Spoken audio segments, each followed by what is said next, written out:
July 9th, and this is The View with Catherine Chang. Today's topics are the last Han Kuang pre-drill and 123 people with a Japanese student tested negative. First, I want to talk about the last Han Kuang pre-drill. Today is the last and the most important pre-drill for the Han Kuang military exercise. The pre-drill was held at Jianan Beach in Taichung today, and the theme is Joint Live Fire Anti-Beach Landing Exercise. 三军联合反登陆实弹预演。Taiwan's Defense Minister Yan Defa also attended for an on-site inspections. In the beginning of the drill, they observed a moment of silence for the boating accident. It was very touching. Several points make this pre-drill important. A. 6 days before, on July 3rd, the assault craft accidentally overturned during the pre-drill in Kaohsiung. It caused 2 soldiers' death. Despite the accident, the military stated that the pre-drill today will be firing on all cylinders, and they were not going to remove any exercise. B. Military tensions between Taiwan and China, what we said across Taiwan Strait. The EP-3E reconnaissance aircraft approached South China's Guangdong province yesterday, and it came only 51.68 nautical miles, which is less than 100 kilometers from Guangdong. In the past 3 days, the United States military conducted EP-3E reconnaissance aircraft and PHA maritime control aircraft to fly through the Bashi Channel and head toward the South China Sea. The Han Kuang pre-drill today is very successful, and this is the anti-landing operations by the Army, Navy, and Air Force all together. For the Air Force, there were F-16V soar through the sky. This is the F-16V.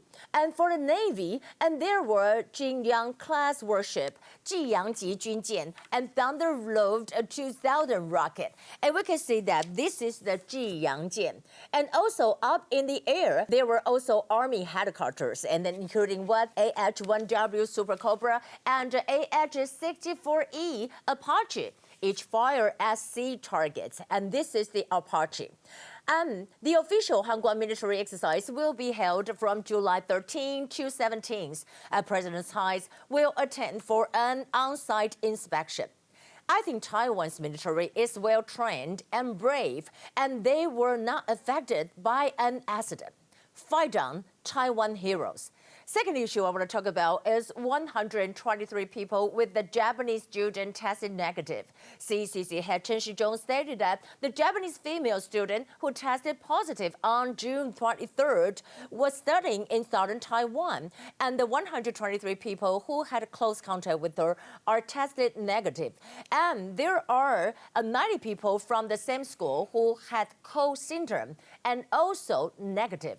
And it is confirmed that the Japanese student did not transmit the virus to others. But the question is, how did she get infected? Also, when will Chinese nationals be allowed to enter Taiwan?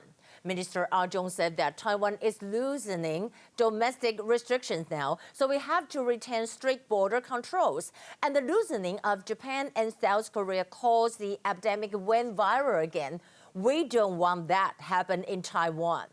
There's a saying in Taiwan, we call it go clockwise, 顺时钟, and not counterclockwise, 逆时钟. And that means when you say 顺时钟 in Mandarin, it is like you following 时钟, and it's like you following the minister 时钟, because his name in Mandarin is Chen Shizhong. So next time if you come to Taiwan, then you will know that what it means when you said 顺时钟, following Mr. Ah Zhong, Mr. Shizhong, you know what it means. So if you ever come here, you will understand. Well, about that, we want to talk about here are the top stories. Today, we have 0 confirmed cases. Talking about the U.S. withdrawal from WHO, the WHO Special Envoy for COVID-19, David Nabarro, went on a BBC radio interview yesterday, and he was asked whether the tension between China and Taiwan regarding Taiwan's accession to the WHO may prompt the U.S. President Donald Trump to make this decision. And he blessed that, and he said the decision about whether Taiwan is a member of WHO is nothing to do with the WHO and its staff. It is all to do with the people who run the WHO, and they are the countries of the world. And they elect each year about whether or not Taiwan or their members join. Super important that everybody knows that. And we want to say that this is talking about it, and he also said something about that. What is that? We can say the other communications with the people and institutions of Taiwan by the WHO were in no way affected by this, and there's been regular correspondence and talking about that between them. He also said about this, and that is the kind of communication between them. But however, U.S. Secretary of State Mike Pompeo slammed WHO as having historical, and about the historical being incompetent, corrupt, or politicized. Despite the U.S. withdrawal, Taiwan is still seeking WHO participation. MOFA spokesperson Joanne Oh said that participation in the WHO has always been a wish for Taiwanese, and it is also a key to the government to promote participation in international organizations. This will not change. And CCC head Chen Shizhong also said CCC will closely observe the development and also check with the AIT to understand what the United States is planning in the international public health sphere.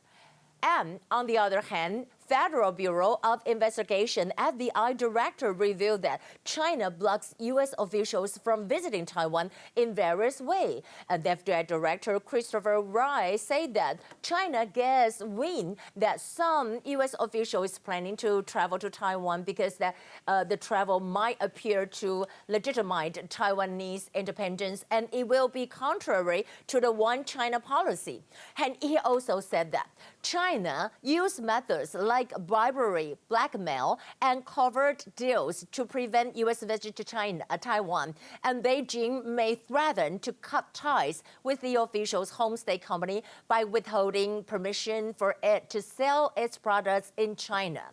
MOFA, regarding to this, we know that strongly condemned China. MOFA spokesperson Joanne Oh said that Taiwan talking about Taiwan's achievement in democracy, freedom, human rights have gained international recognition. And this is a fact that the Chinese government cannot suppress.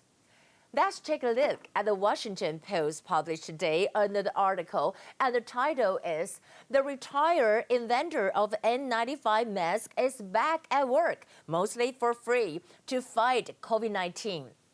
It wrote, during the pandemic, Taiwan-born scientist Peter Tsai came out of retirement and started to work almost 20 hours a day to help a respiratory mask shortage. And he's really the proud of Taiwan.